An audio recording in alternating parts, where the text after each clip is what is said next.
إن الحمد لله نحمده ونستعينه ونستغفره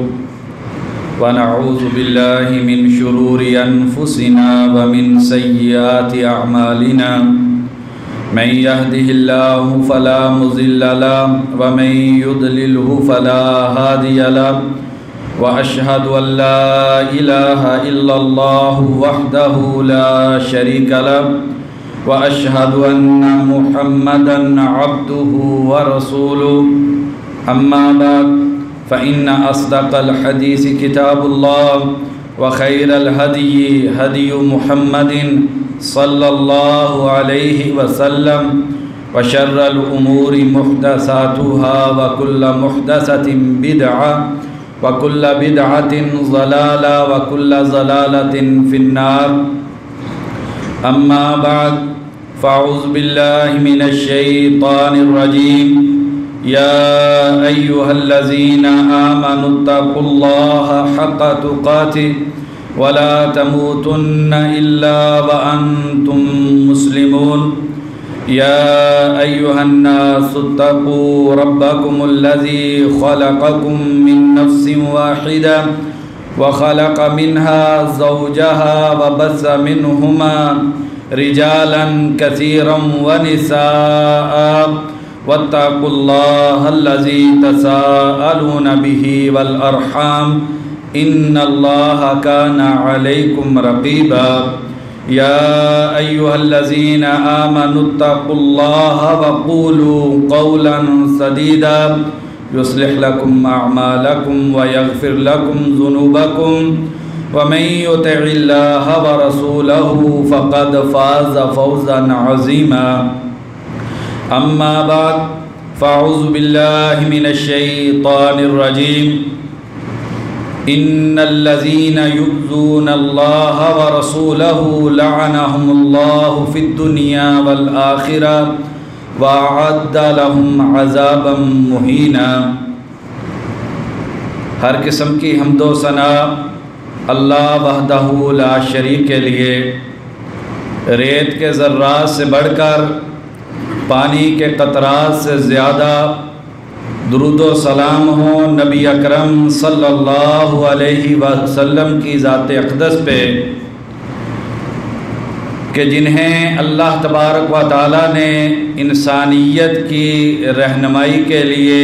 اس کائنات میں رحمت بنا کر مبعوث کیا، اور آپ صلی اللہ علیہ وسلم کو اللہ تبارک و تعالیٰ نے سارے نبیوں پر فضیلت عطا فرمائی۔ نبی اکرم صلی اللہ علیہ وسلم نے فرمایا وَبِيَدِي لِوَاءُ الْحَمْدِ يَوْمَ الْقِيَامَةِ، قیامت کے دن جب محشر کا میدان لگے گا، ساری انسانیت کو اکٹھا کیا جائے گا، اللہ کی حمد کا جھنڈا میرے ہاتھ میں ہوگا، اور آدم علیہ السلام سے لے کر عیسیٰ علیہ السلام تک جتنے بھی نبی اور رسول آئے، سارے کے سارے میرے اس اللہ کی حمد اور تعریف کے جھنڈے کے نیچے ہوں گے۔ اور آپ صلی اللہ علیہ وسلم نے فرمایا انا سید ولد آدم، میں آدم علیہ السلام کی ساری اولاد کا سردار ہوں، ولا فخر، اس میں کوئی فخر اور تکبر نہیں کرتا، یہ اللہ تبارک و تعالیٰ نے مجھ کو مقام اور مرتبہ عطا کیا ہے۔ جو آیت کریمہ میں نے آپ بھائیوں کے سامنے تلاوت کی ہے، فرمانے باری تعالیٰ ہے ان الذین یؤذون اللہ ورسولہ، یقیناً وہ لوگ جو اللہ اور اللہ کے رسول کو تکلیف دیتے ہیں، لعنہم اللہ فی الدنیا والآخرہ، ایسے لوگوں پر اللہ تبارک و تعالیٰ نے دنیا اور آخرت میں لعنت کر دی ہے، وَأَعَدَّ لَهُمْ عَذَابًا مُهِينًا، اور اللہ تبارک و تعالیٰ نے ایسے لوگوں کے لیے ذلت والا، رسوا کرنے والا عذاب تیار کر رکھا ہے۔ نبی اکرم صلی اللہ علیہ وسلم سے محبت کرنا یہ انسان کے ایمان کا تقاضا ہے۔ نبی اکرم صلی اللہ علیہ وسلم نے فرمایا، بخاری اور مسلم کی حدیث ہے، لا یؤمن احدکم حتی اکون احب الیہ من والدہ وولدہ والناس اجمعین، کسی بھی انسان کا ایمان اس وقت تک ایمان نہیں ہے، کسی بھی انسان کا ایمان اللہ کے دربار میں شرف قبولیت کو اس وقت تک نہیں پہنچتا ہے حتی اکون احب الیہ من والدہ وولدہ والناس اجمعین، یہاں تک کہ وہ انسان مجھ سے اپنی اولاد سے بڑھ کے،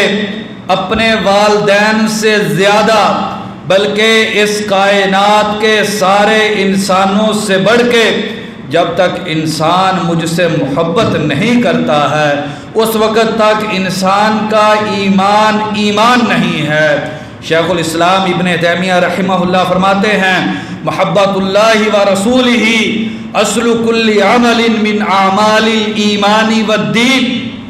کہ اللہ اور اللہ کے رسول کی محبت ایمان اور دین کے ہر عمل کی بنیاد ہے۔ جب تک کسی بھی عمل کی بنیاد اللہ اور اللہ کے رسول کی محبت پر نہ ہو، وہ عمل ایمان کا عمل نہیں ہے، وہ عمل دین کا عمل نہیں ہے۔ اس وقت تک انسان کا ایمان مکمل نہیں ہے، بلکہ انسان کے ایمان کا آغاز اس وقت تک نہیں ہوتا ہے جب تک کہ انسان نبی اکرم صلی اللہ علیہ وسلم سے محبت نہ کرے۔ صحیح مسلم کی حدیث ہے، نبی اکرم صلی اللہ علیہ وسلم نے عمر فاروق رضی اللہ عنہ سے پوچھا، اس حدیث میں میرے اور آپ کے لیے بھی عبرت ہے۔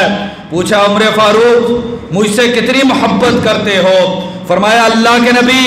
اپنی جان کو چھوڑ کے اس کائنات کے ہر تعلق سے بڑھ کے میں آپ سے محبت کرتا ہوں۔ نبی اکرم صلی اللہ علیہ وسلم نے فرمایا، عمر تیرا ایمان مکمل نہیں ہے جب تک کہ تو اپنی جان سے بھی بڑھ کے مجھ سے محبت نہیں کرتا۔ تو عمر فاروق رضی اللہ عنہ نے فرمایا، الآن اللہ کے نبی اب آپ سے میں اپنی جان سے بھی بڑھ کر محبت کرتا ہوں۔ بھائیو، مجھ کو اور آپ کو کیسے پتا چلے گا کہ میں اپنے آپ سے بڑھ کے اپنی اولاد اور والدین سے زیادہ یا دیگر لوگوں سے بڑھ کے میں نبی اکرم صلی اللہ علیہ وسلم سے محبت کرتا ہوں؟ یہ مجھ کو اور آپ کو کیسے پتا چلے گا؟ اس کا جو علماء کرام نے، شارحین حدیث نے معیار مقرر کیا ہے وہ یہ ہے کہ انسان اپنی خواہش نفس کو دیکھ لے، انسان کا دل کرے کہ میری بچی پردہ نہ کرے، لیکن نبی اکرم صلی اللہ علیہ وسلم کا فرمان ہے کہ بچی پردہ کرے، تو اگر اپنی خواہش کو اس انسان نے مقدم کر دیا تو یہ انسان اپنے آپ سے نبی اکرم صلی اللہ علیہ وسلم سے بڑھ کے محبت کرتا ہے۔ نبی اکرم صلی اللہ علیہ وسلم نے چہرے کو داڑھی کی زینت سے سجانے کا حکم دیا ہے، اور جو انسان داڑھی کو نہیں رکھتا ہے تو اس کی نگاہ میں نبی اکرم صلی اللہ علیہ وسلم کی محبت کمزور ہے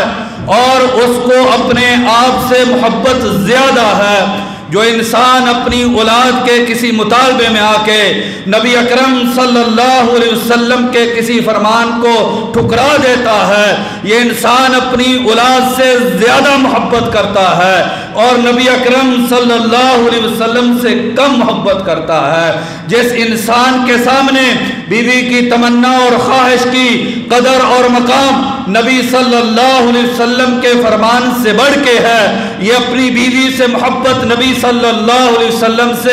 زیادہ کرتا ہے۔ جس انسان کے پاؤں کی زنجیر اس کے قوم، قبیلے، خاندان کا رسم و رواج بن جاتا ہے، نبی صلی اللہ علیہ وسلم کے وہ فرمان کو چھوڑ دیتا ہے، یہ انسان اپنے خاندان سے، اپنے قوم قبیلے سے نبی اکرم صلی اللہ علیہ وسلم سے بڑھ کے محبت کرتا ہے۔ فلا وربک لا یؤمنون حتی یحکموک فیما شجر بینہم محبوب ہم کو آپ کے رب کی قسم ہے، لا یؤمنون، ایمان نہیں ہے، حتی یحکموک فیما شجر بینہم، یہاں تک کہ اپنے آپس کے معاملات میں آپ کی بات کو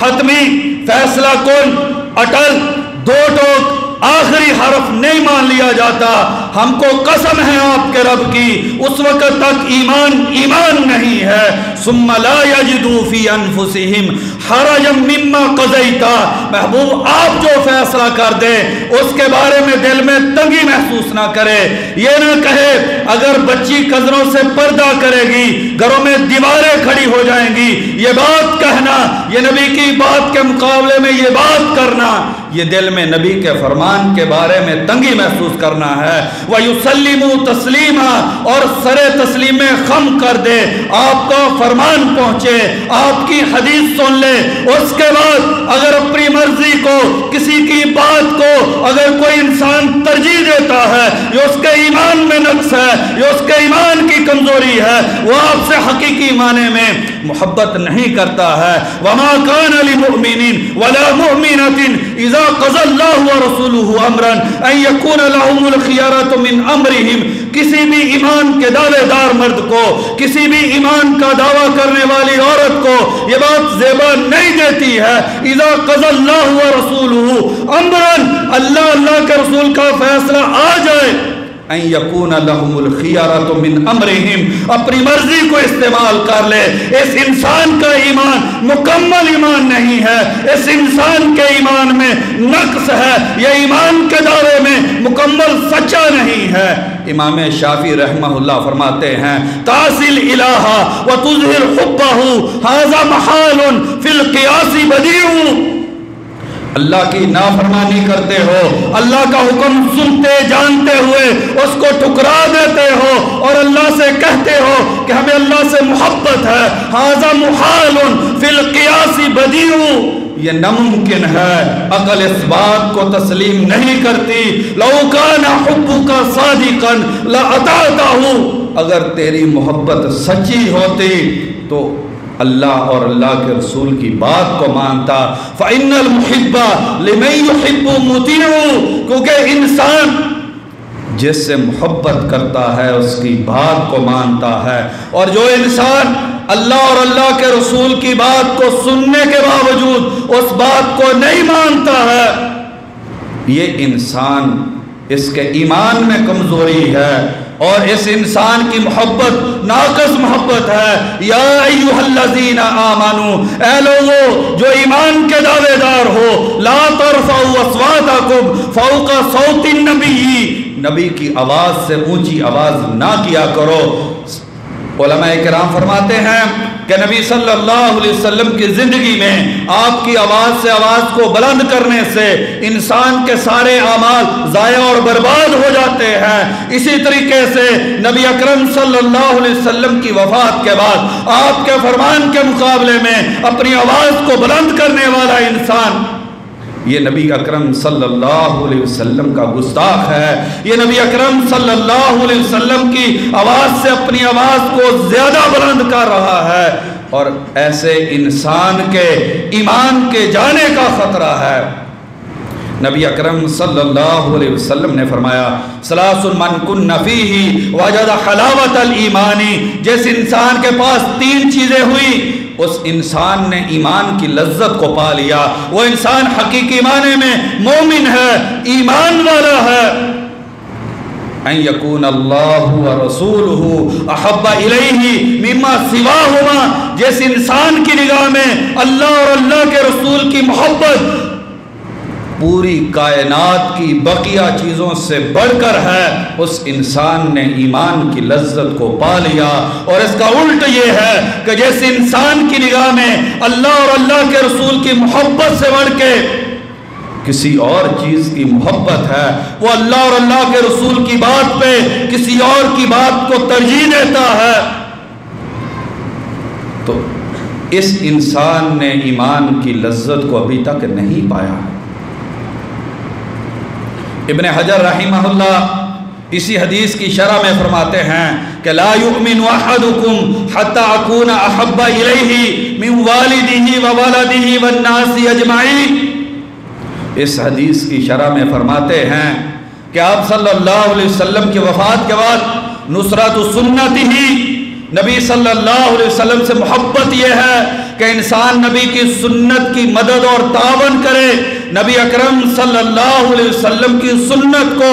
معاشرے میں عام کرنے میں کردار ادا کرے، اپنے گھر کے ماحول کو نبی کی سنت کے مطابق بنائے، اپنی زندگی کو نبی کی سنت کے مطابق ڈالے، وَذَبِّ عَنْ شَرِيعَتِهِ، اور نبی اکرم صلی اللہ علیہ وسلم کی شریعت کا دفاع کرے،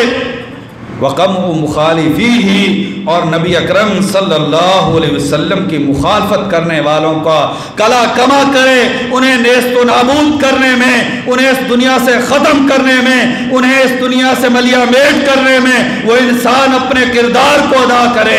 جو انسان یہ تین کام کرتا ہے کہ نبی کی سنت کی مدد کرتا ہے، نبی صلی اللہ علیہ وسلم کی شریعت کا دفاع کرتا ہے، اور نبی اکرم صلی اللہ علیہ وسلم کی مخالفت کرنے والوں کے سامنے سینہ سپر ہوتا ہے، یہ انسان نبی اکرم صلی اللہ علیہ وسلم سے محبت کرتا ہے۔ آج کل جیسا کہ تھوڑے سے وقفے کے بعد یہ بات ہم کو سننے میں ملتی ہے کہ فلاں ملک میں کافر نبی اکرم صلی اللہ علیہ وسلم کی توہین اور تحقیر کے لیے آپ صلی اللہ علیہ وسلم کی ذات اقدس کا استہزاء کرنے کے لیے نبی اکرم صلی اللہ علیہ وسلم کے مقدس پاکیزہ اطہر و مطہر اس کائنات میں اللہ کی ذات کے بعد سب سے عظیم نام اس کو مٹانے کے لیے، اس کی محبت مسلمانوں کے دلوں سے نکالنے کے لیے آئے روز جو ہم یہ خاکوں کی بات سنتے ہیں، تو بھائیو اس پر کبھی میں نے اور آپ نے غور کیا کہ یہ کافر کو جرأت کیوں ہوتی ہے کہ وہ نبی اکرم صلی اللہ علیہ وسلم کی شان میں گستاخی کرتا ہے؟ کبھی میں نے اور آپ نے یہ سوچا؟ نہیں سوچا، کیونکہ ہمیں دنیا کی محبت اتنی زیادہ ہو گئی ہے کہ نبی اکرم صلی اللہ علیہ وسلم کی محبت ہمارے دلوں میں دب گئی ہے، ہمارے گھروں میں دب گئی ہے، ہمارے کردار و اخلاق میں دب گئی ہے، ہمارے اسکول و کالج میں دب گئی ہے۔ نبی اکرم صلی اللہ علیہ وسلم کی جو محبت ہے وہ مسلمان معاشروں میں دب گئی ہے۔ ابن تیمیہ رحمہ اللہ فرماتے ہیں کہ کافر صرف ان کو اسی وقت نبی اکرم صلی اللہ علیہ وسلم کی توہین کی جرأت ہوتی ہے جب مسلمان قومیں نبی اکرم صلی اللہ علیہ وسلم کی سنت کو چھوڑ دیتی ہیں، جب مسلمان خود نبی کی سنت کی توہین کرتے ہیں، پھر کافر کو جرأت ہوتی ہے کہ وہ نبی اکرم صلی اللہ علیہ وسلم کی توہین کرے۔ بھائیو معذرت کے ساتھ بات سخت ہے، برداشت کر لیجئے گا، اللہ کی قسم ہے، جیسے کافر نبی اکرم صلی اللہ علیہ وسلم کی توہین کرتے ہیں وہ بڑے درجے میں کرتے ہیں۔ ہم میں سے بہت سارے ایسے ہیں جو اپنے آپ کو مسلمان کہنے والے ہیں، وہ نبی اکرم صلی اللہ علیہ وسلم کی توہین کرتے ہیں، جو نبی کی سنت کو نہیں مانتا ہے، اسے ٹکراتا ہے، اس کی غمی اور خوشی نبی کی سنت کے خلاف ہے، ڈنکے کی چوٹ پہ کنجریوں کو نچاتا ہے، جس گھر میں فلم اور گانا چلتا ہے یہ نبی اکرم صلی اللہ علیہ وسلم کی توہین کرتا ہے۔ اور یہ انسان بد نصیب انسان ہے جسے نبی اکرم صلی اللہ علیہ وسلم کے فرمان کی شرم و حیا نہیں ہے۔ ابن تیمیہ رحمہ اللہ فرماتے ہیں کہ جب مسلمان خود دینداری میں کمزور ہوتے ہیں اور جب نبی کی سنتوں کو چھوڑ دیتے ہیں تب جا کے کافر کو جرأت ہوتی ہے اس طرح کا قدم اٹھانے کی۔ اللہ کی قسم ہے اگر ہم صحیح مسلمان ہوتے، ہمیں نبی صلی اللہ علیہ وسلم سے محبت ہوتی، آپ کے فرامین کی ہم کو پاسداری ہوتی، کسی کافر کو اس بات کی کبھی جرأت نہ ہوتی۔ 223 ہجری کا واقعہ ہے، معتصم باللہ ہارون رشید کا بیٹا ہے، اس کا دور خلافت ہے، بابا کو خرمی، اس نے مامون الرشید کے زمانے میں علم بغاوت کو عباسی خلافت کے خلاف بلند کیا۔ 20 سال تک مسلمان اس کے ساتھ جنگ میں مصروف کار رہے۔ آخر کار اس بد نصیب نے جو اپنے آپ کو مسلمان کہنے والا تھا، رومی حکومت کے ساتھ معاہدہ کر لیا کہ تم مسلمان علاقے پر حملہ کرو، میں تمہاری مدد کروں گا۔ قیصر روم نے مسلمان علاقے پر حملہ کیا، مسلمانوں کے ایک قلعے پر قبضہ کر لیا اور قیصر کی فوجیں شہر کے بازاروں میں گھومنے لگی۔ ایک مسلمان عورت بازار سے گزر رہی تھی، ایک رومی نے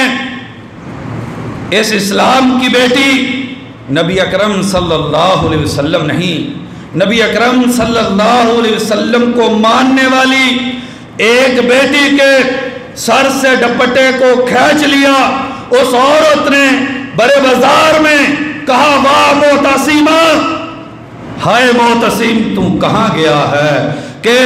تیرے نبی کو ماننے والی ایک عورت کی عزت پہ ہاتھ ڈالا جا رہا ہے، میرے سر سے پردے کو کھینچا جا رہا ہے۔ معتصم کو یہ بات پہنچتی ہے، معتصم تخت حکومت پہ بیٹھا ہے، تڑپ کے اٹھتا ہے، پورے ملک میں اعلان ہوتا ہے، ساری سرحدوں سے فوجیں دارالخلافہ بغداد میں واپس دلائی جائیں۔ آج نبی کو ماننے والی ایک عورت کی عزت کا سوال ہے، ساری سرحدوں سے فوجیں واپس آتی ہیں۔ اور معتصم عبد الرحمن بن اسحاق بغداد کے قاضی کو بلا کے کہتا ہے، یہ میری ساری مالیت ہے، تیسرا حصہ اللہ کے لیے میں اس کو صدقہ کرتا ہوں، تیسرا حصہ میں اپنی اولاد کے لیے چھوڑ کے جاتا ہوں، اور تیسرا حصہ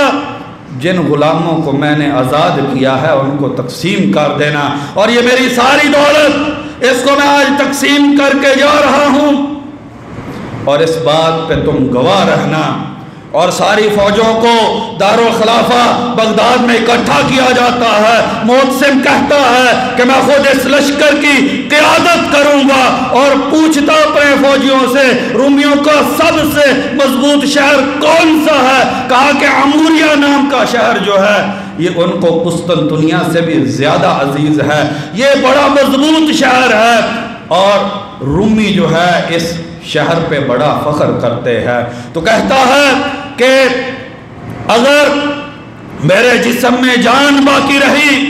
تو اس مسلمان عورت کی عزت کا بدلہ لینے کے لیے میں عموریہ جو شہر ہے رومیوں کا، جو رومیوں کو سب سے زیادہ پسندیدہ ہے، جو رومیوں کا سب سے مضبوط شہر ہے، اگر اللہ نے زندگی دی تو معتصم اس کی اینٹ سے اینٹ بجائے گا۔ آج کے بعد کسی کمینے کافر کو کسی مسلمان کی عزت سے کھیلنے کی جرأت پیدا نہیں ہوگی۔ اور پھر تاریخ نے دیکھا معتصم بغداد سے نکلا ہے، 5 لاکھ کا لشکر ہے،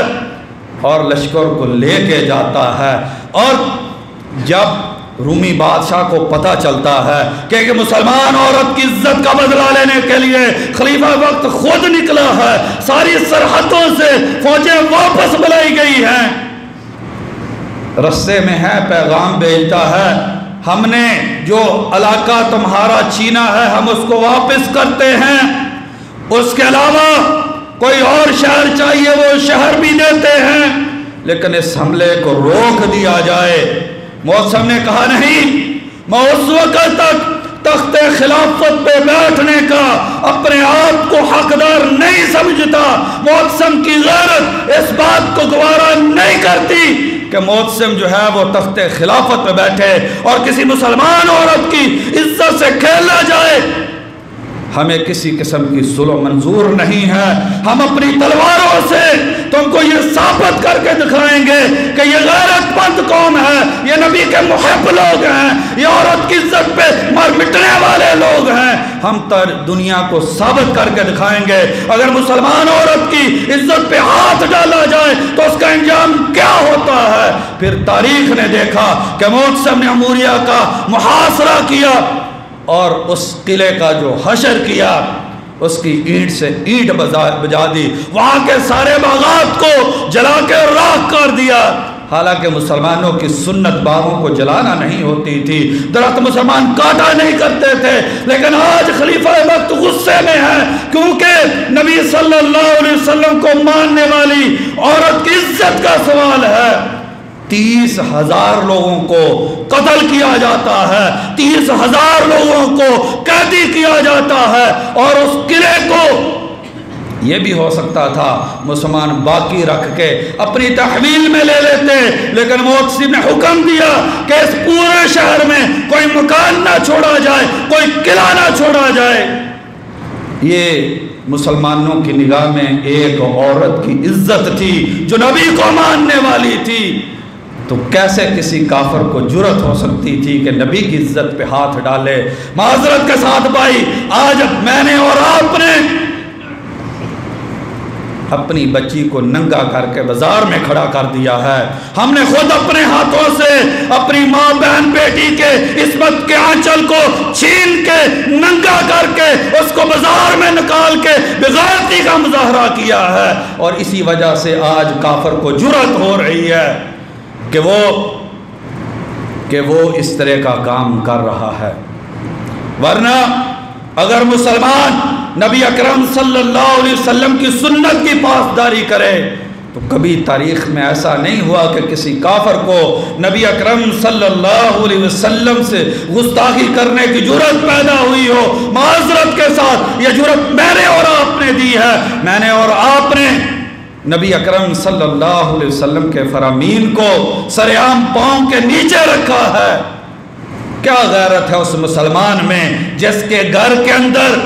ماں بہن اور بیٹی کی موجودگی میں گندی فلمیں دیکھی جاتی ہیں؟ کیسی غیرت ہے اس انسان میں جو سود کھاتا ہے اور پھر بھی کہتا ہے میں مسلمان ہوں، میں نبی سے محبت کرنے والا ہوں؟ ابن القیم رحمہ اللہ فرماتے ہیں فَإِذَا دَعِيتَ لَهُ الْمُحَبَّةَ مَا خِلَافِكَ مَا يُحِبُّ فَأَنْتَ ذُو بُهْتَانِ۔ اگر تم نبی سے محبت کا دعویٰ کرو اور اس چیز کی تم مخالفت کرو جو نبی کو پسند ہے، فَإِذَا دَعِيتَ لَهُ الْمُحَبَّةَ مَعَ خِلَافِكَ مَا يُحِبُّ، جو چیز نبی کو پسند ہے تم اس کی مخالفت بھی کرو اور نبی سے محبت کا دعویٰ بھی کرو، فَأَنْتَ ذُو بُهْتَانِ، تم بہتان باندھ رہے ہو، تمہاری زبان سچ نہیں بول رہی ہے۔ أَتُحِبُّ أَعْدَاءَ الْحَبِيبِ وَتَدَّعِي حُبًّا لَهُ وَمَا ذَاكَ فِي إِمْكَانِ۔ تجھے نبی کے دشمنوں سے محبت ہے، تجھے کرکٹروں سے محبت ہے، تجھے فلم سٹاروں سے محبت ہے، تیرے سر کے بالوں کی تراش اور خراش نبی والی نہیں ہے، ان کرکٹروں اور فلم سٹاروں اور کافروں جیسی ہے۔ بچیوں کا جو لباس ہے وہ کافر عورتوں والا لباس ہے، گھر کا جو نظام ہے وہ نبی صلی اللہ علیہ وسلم کی سنت والا نہیں ہے۔ أَتُحِبُّ أَعْدَاءَ الْحَبِيبِ وَتَدَّعِي حُبًّا لَهُ وَمَا ذَاكَ فِي إِمْكَانِ، نبی کے دشمنوں سے محبت ہے اور پھر نبی سے بھی محبت کا دعویٰ ہے، یہ ناممکن ہے۔ وَقَذَا تُعَادِي جَاهِدًا أَحْبَابَهُ، نبی کے ماننے والوں سے تم دشمنی رکھتے ہو، نبی کے ماننے والوں سے تم دشمنی رکھتے ہو۔ این المحبت یا اخ الشیطانی، ابن القیم رحمہ اللہ فرماتے ہیں شیطان کے بھائی نبی کی محبت کہاں ہے؟ آدمی نبی اکرم صلی اللہ علیہ وسلم کے دین کا مذاق اڑائے۔ شیخ ابن باز رحمہ اللہ سے پوچھا گیا کہ کوئی انسان داڑھی کو دیکھ کے اس کا مذاق اڑائے یا ٹخنوں سے اوپر اٹھی ہوئی شلوار کو دیکھ کے اس کا مذاق اڑائے یا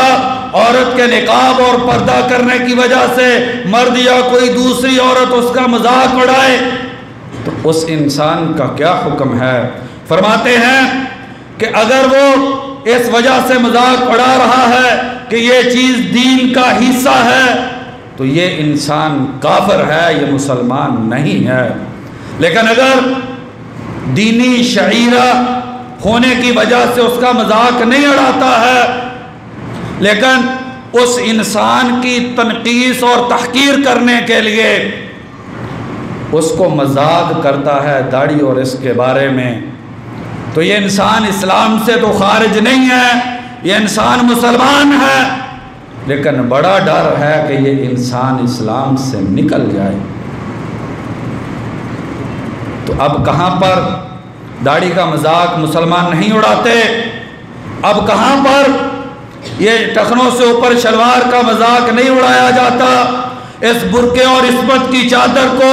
کہاں پر نشانہ نہیں بنایا جاتا۔ ان سے پوچھا گیا کہ کوئی انسان فلم دیکھ رہا ہو اور اس فلم کے اندر دین، نبی اکرم صلی اللہ علیہ وسلم یا کسی دینی حکم کا مذاق اڑایا جا رہا ہو، تو فرماتے ہیں کہ فلم دیکھنا حرام ہے، لیکن اس انسان پہ انتہائی واجب ہو جاتا ہے کہ فلم میں دیکھتے ہوئے اگر اللہ کے نبی دینی کسی کام اور حکم کا مذاق اڑایا جائے تو اس انسان کے لیے انتہائی واجب ہو جاتا ہے کہ اس فلم کو بند کرے اور اس سے اٹھ جائے۔ اگر وہ بند نہیں کرتا ہے اور اس کے دل میں اس برے کلمے کے خلاف نفرت پیدا نہیں ہوتی جو فلم کے اندر بولا گیا ہے، یہ انسان مسلمان نہیں ہے۔ اور اگر دل میں اس کام کے خلاف نفرت موجود ہے پھر بھی فلم پہ بیٹھا ہوا ہے، یہ انسان کبیرہ گناہ کا مرتکب ہے۔ وَلَئِن سَأَلْتَهُمْ، اگر آپ ان سے پوچھیں گے، اللہ تبارک و تعالیٰ فرماتے ہیں لا یقولن، یہ کہیں گے کنا نخوض ونلعب، ہم تو مذاق کر رہے تھے، قل باللہ وآیاتہ ورسولہ کنتم تستہزئون، کیا اللہ کا رسول، اللہ کی آیتیں یہی تمہارے مذاق کے لیے اس دنیا میں رہ گئی ہیں اور کوئی چیز تمہیں مذاق کرنے کے لیے نہیں سوجھتی؟ لا تعتذروا قد کفرتم بعد ایمانکم، معذرتیں نہ کرو، تم نے ایمان لانے کے بعد کفر کر لیا ہے۔ تو کسی نبی اکرم صلی اللہ علیہ وسلم کے فرمان کا مذاق اڑانا یہ انسان کے لیے بڑے خطرے کی بات ہے کہ انسان ایمان سے ہاتھ دھو بیٹھے، انسان جو ہے وہ اسلام سے نکل جائے۔ اور نبی اکرم صلی اللہ علیہ وسلم سے جو محبت کرنے والے صحابہ کرام ہیں، نبی اکرم صلی اللہ علیہ وسلم کی محبت کا تقاضا ہے کہ نبی اکرم صلی اللہ علیہ وسلم کے صحابہ ان کا عزت و احترام کیا جائے۔ نبی اکرم صلی اللہ علیہ وسلم نے فرمایا لا تسبوا اصحابی، میرے صحابہ کو گالی نہ دینا۔ شیخ البانی رحمہ اللہ نے سلسلہ حدیث صحیحہ میں حدیث کو نقل کیا ہے، اذا ذکر اصحابی فامسکوا، جب میرے صحابہ کا ذکر ہو تو اپنی زبانوں کو میرے صحابہ کی شان میں گستاخی کے لیے نہ چلایا کرو۔ جہانگیر کا دربار ہے، نور اللہ شوستری ایک شیعہ رافضی کو لایا جاتا ہے، اس نے عمر فاروق رضی اللہ عنہ کی شان میں اپنی ایک کتاب میں گستاخی کی، اور نور جہاں جہانگیر کو بڑی محبوب بیوی تھی، یہ دربار میں موجود ہوتی، جب جہانگیر فیصلے کرتا، جو فیصلہ جہانگیر کرتا اور اس کے کندھے پہ ہاتھ رکھے رکھتی، جہانگیر اس فیصلے کو نافذ کر دیتا، اور جب نور جہاں اپنے ہاتھ کو جہانگیر کے کندھے سے اٹھا لیتی تو جہانگیر فیصلہ بدل دیا کرتا تھا۔ اسی نور اللہ شوستری کو جہانگیر کے دربار میں لایا جاتا ہے اور اس کا کیس پیش کیا جاتا ہے کہ اس نے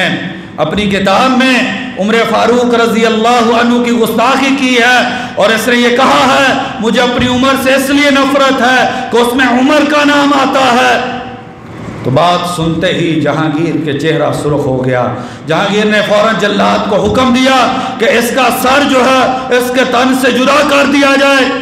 یہ نور اللہ شوستری جو ہے یہ نور جہاں کا استاذ ہے۔ نور جہاں نے کندھے سے ہاتھ اٹھایا، جہانگیر نے دوبارہ حکم دیا جلاد کو اس کا سر جو ہے اس کے تن سے جدا کر دیا جائے۔ ملکہ نے پیچھے سے پوشاک کو پکڑ کے کھینچا کہ فیصلہ بدل دیجئے یا اٹھ کے چلے جائیے، دوبارہ اس کیس کی سماعت ہو جائے۔ نور جہاں کو مخاطب کر کے کہتا ہے نور جہاں میں نے تجھے اپنی جان دی ہے، تجھے اپنا ایمان نہیں دیا ہے۔ جو ایمان والے ہوتے ہیں، جن میں ایمان کی غیرت ہوتی ہے، جو نبی اکرم صلی اللہ علیہ وسلم سے حقیقی محبت کرنے والے ہوتے ہیں، وہ اسی طریقے سے کیا کرتے ہیں کہ نبی اکرم صلی اللہ علیہ وسلم کے فرمان کے مقابلے میں کسی چیز کو کوئی حیثیت نہیں دیتے ہیں، اور نبی اکرم صلی اللہ علیہ وسلم کی جو گستاخی کرتا ہے اس کے ساتھ نہ صرف بائیکاٹ کرتے ہیں بلکہ جس قدر ممکن ہے اس کو نقصان پہنچانا، اس کو نقصان پہنچاتے ہیں۔ تو بھائیو، ہم میں سے ہر مسلمان کی غیرت کا یہ تقاضا ہے کہ ہم ان سب یہودی مصنوعات کو اور ڈنمارک، ہالینڈ اور جن بھی ملکوں نے نبی اکرم صلی اللہ علیہ وسلم کے خاکے چھاپے ہیں یا اس کا مقابلہ قرآن کا اعلان کیا ہے، ان کی ساری مصنوعات کو چھوڑنا چاہیے۔ یہ میرے اور آپ کے ایمان کا کم از کم تقاضا ہے۔ ہمیں جو ہے کسی بھی صورت میں اس سلسلے میں کوتاہی اور سستی نہیں کرنی چاہیے۔ اللہ تبارک و تعالیٰ سے دعا ہے کہ اللہ تبارک و تعالیٰ ہمیں حقیقی معنی میں نبی اکرم صلی اللہ علیہ وسلم سے محبت کرنے کی توفیق عطا کر دے۔ یا اللہ، نبی اکرم صلی اللہ علیہ وسلم کی محبت کو ہمارے دلوں کا سکون اور ہماری آنکھوں کی ٹھنڈک بنا دے۔ یا اللہ، ہم زبان سے تو یہی کہتے ہیں کہ تیرے نبی سے محبت ہے، یا اللہ عمل سے بھی نبی اکرم صلی اللہ علیہ وسلم سے محبت کرنے کی توفیق عطا کر دے۔ یا اللہ، جتنے بھی مسلمان اس مسجد میں موجود ہیں، یا اللہ آج کے بعد انہیں نبی اکرم صلی اللہ علیہ وسلم کی سنت والی زندگی گزارنے کی توفیق عطا کر دے۔ وما توفیقی الا باللہ۔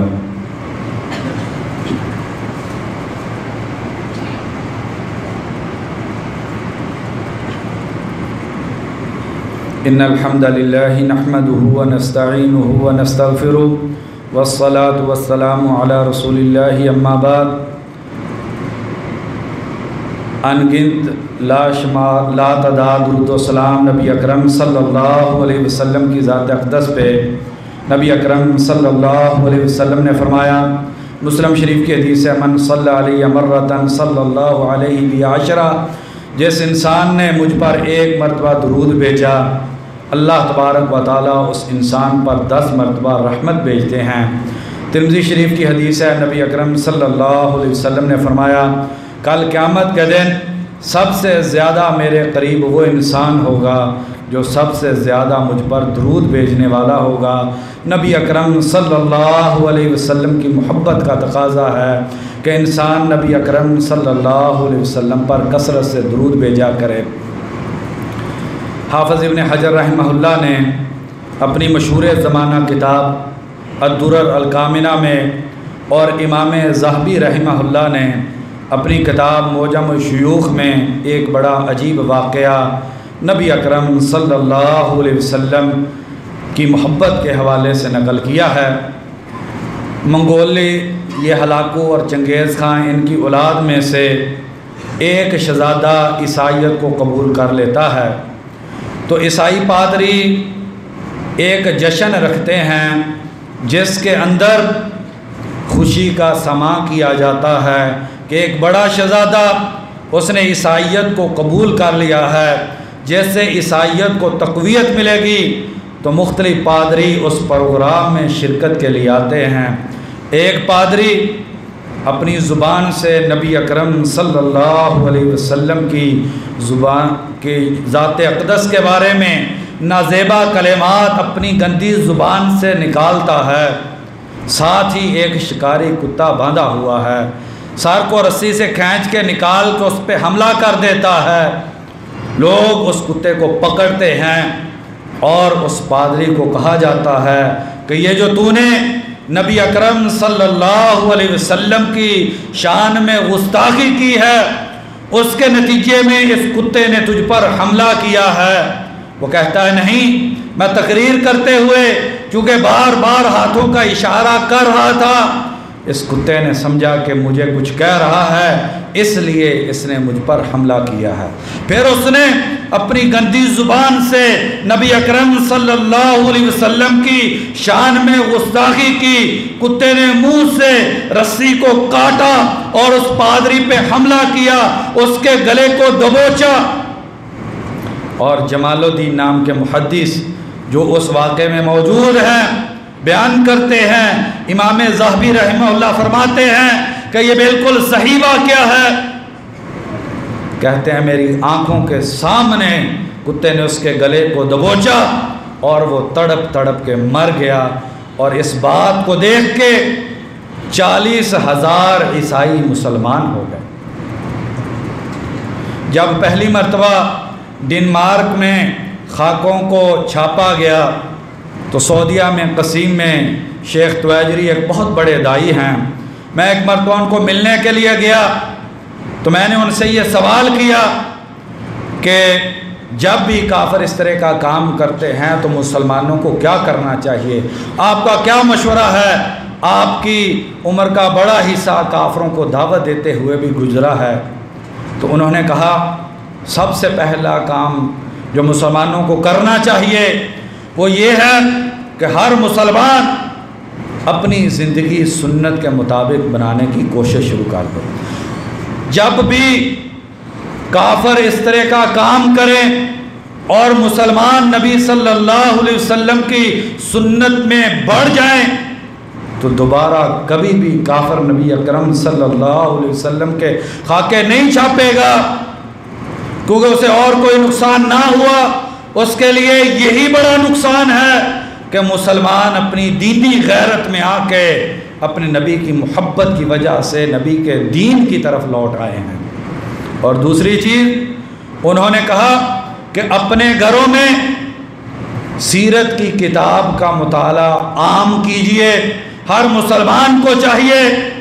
کہ فجر کی نماز کے بعد 5-10 منٹ کے لیے اپنے گھر میں نبی اکرم صلی اللہ علیہ وسلم کی سیرت کو بیوی اور بچوں کو بٹھا کے پڑھا جائے،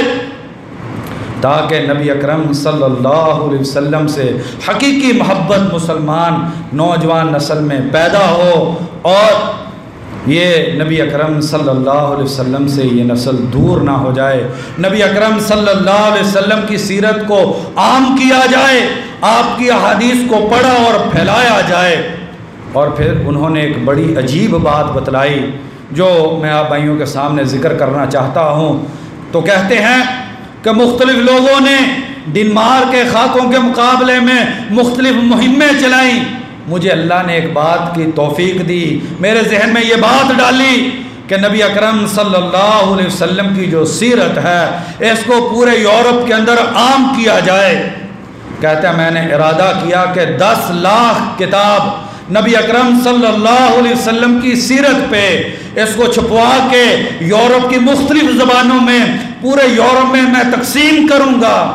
کہتے ہیں میں نے مسلمانوں کو اس سلسلے میں تعاون کی دعوت دی۔ عشاء کے بعد میں نے اعلان کیا کہ مجھ کو اتنے ملین ریال چاہیے، میں 10 لاکھ کتاب سیرت پہ چھاپ کے یہ میں کافروں کے اندر اس کو بھیجنا چاہتا ہوں۔